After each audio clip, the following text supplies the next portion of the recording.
Edification.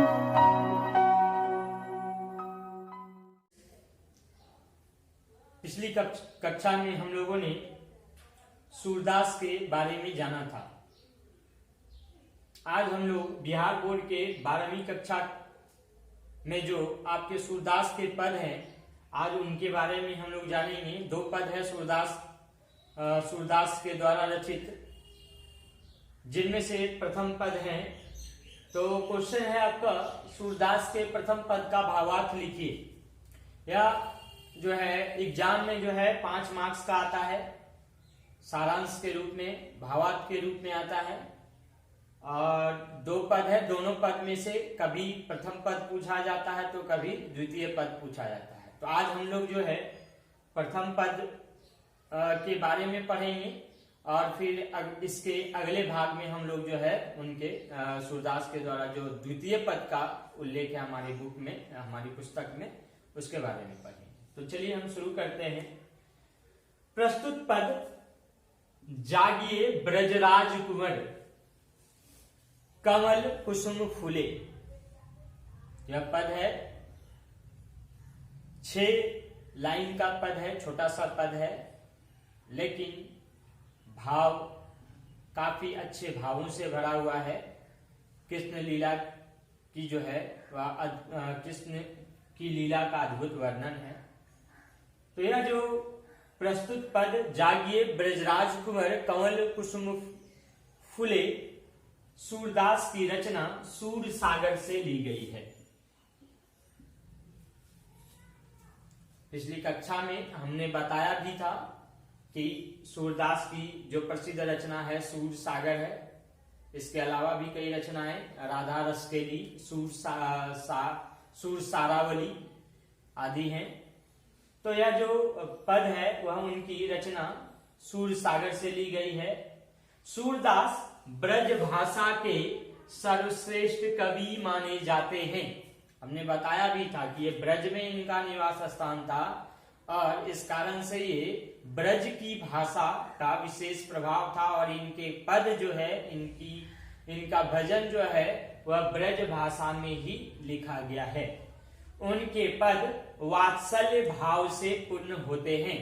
पिछली कक्षा में हमने बताया था कि वात्सल्य भाव से जो रचित कविताएं होती हैं वह ऐसी होती हैं कि जिसे सुनने या पढ़ने के बाद जो है व्यक्ति अपने दैनिक दुखों को भूलकर उस भजन में या कविता में समाहित हो जाता है।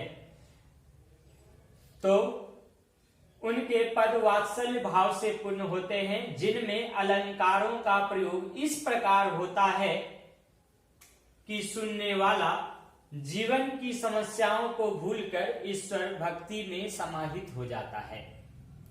यानी कविता के शब्द, भजन के शब्द पद में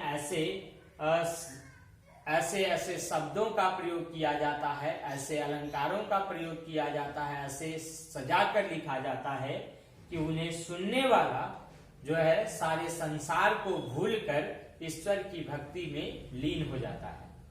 इस पद में सूरदास माता यशोदा के द्वारा दुलार भरे स्वर में सोए हुए बालक कृष्ण को भोर होने की सूचना देते हैं। यह जो पद है वह किसके बारे में है? तो इस बारे में है कि माता यशोदा जो है भोर के समय में श्री कृष्ण को जगाती हैं, उन्हें जगाने का प्रयास करती हैं, उन्हें भोर होने की सूचना देती हैं विभिन्न माध्यमों से और उन्हें जागने को कहती हैं। सूरदास के अनुसार माता यशोदा कहती हैं, हे ब्रजराज, हे ब्रज वास के राजा अर्थात श्री कृष्ण, भोर हो रही है, यानी सुबह हो रही है, सुबह हो गई है। कमल के पुष्प खिल उठे हैं, कमल के फूल जो हैं वह तालाब में खिल उठे हैं। तो जो प्रतीक है कि सुबह हो गई है, कमल का पुष्प जो है वह सुबह सुबह ही खिलता है। कुमुद के पुष्पों ने अपनी पंखुड़ियां समेट ली है। एक पुष्प होते हैं कुमुदनी, कुमुद के पुष्प जो रात में खिलती है, लेकिन सुबह होते ही वह अपने पंखुड़ियों को समेट लेती हैं, अर्थात एक प्रतीक है उगने की और दूसरा प्रतीक है डूबने की। कहने का अर्थ यह है कि अगर कमल का पुष्प जो है वह खिल उठा है, यानी वह उससे पता चलता है कि वह सूर्योदय का प्रतीक है, और दूसरे में कुमुद का पुष्पों ने अपनी पंखुड़ियां समेट ली हैं, तो वह क्या है, वह भी प्रतीक है कि सूर्योदय हो चुका है, क्योंकि वह रात्रि में खिलती है और सुबह में अपनी पंखुड़ियां समेट लेती हैं, और कमल का पुष्प सुबह खिलता है और अपने पंखुड़ियों को फैलाता है। भंवरे लताओं में छिप गए हैं, अर्थात सुबह हो चुकी है। भंवरे फूलों के मकरंद को, फूलों के रस को चूसने के लिए लताओं में छिप गई है, छोटे छोटे फूल के पौधों में छिप गए हैं, और पक्षियों का कोलाहल सुनाई दे रहा है, अर्थात चारों ओर पक्षी जो है चहचहाकर भोर होने की सूचना दे रहे हैं। वनराज के पेड़ आपको आवाज दे रहे हैं, यानी वन के जो पेड़ हैं वह आपको आवाज दे रहे हैं, अर्थात श्री कृष्ण जो है भोर होते ही जो है वह क्या करते, गायों को लेकर जो है वन की ओर चले जाते, और वन का पेड़ भी उनका इंतजार कर रहा होता। खलिहान में गायें अपने बछड़ों को दूध पिलाने का कार्य कर रही हैं, और उधर खलिहान में जो है गायें, गौ माताएं अपने बछड़ों को, अपने गेरुओं को जो है वह दूध पिलाने का कार्य कर रही है, अर्थात सुबह हो चुका है।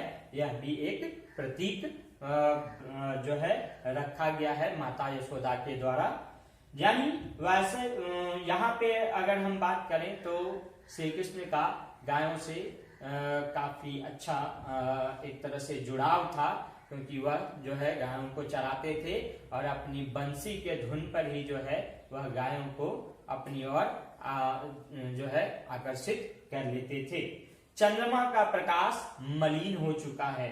इसके आगे माता कहती है कि चंद्रमा का प्रकाश जो है वह मलिन हो चुका है, चंद्रमा अब डूबने को है, और सूर्य का प्रकाश चारों ओर फैल चुका है।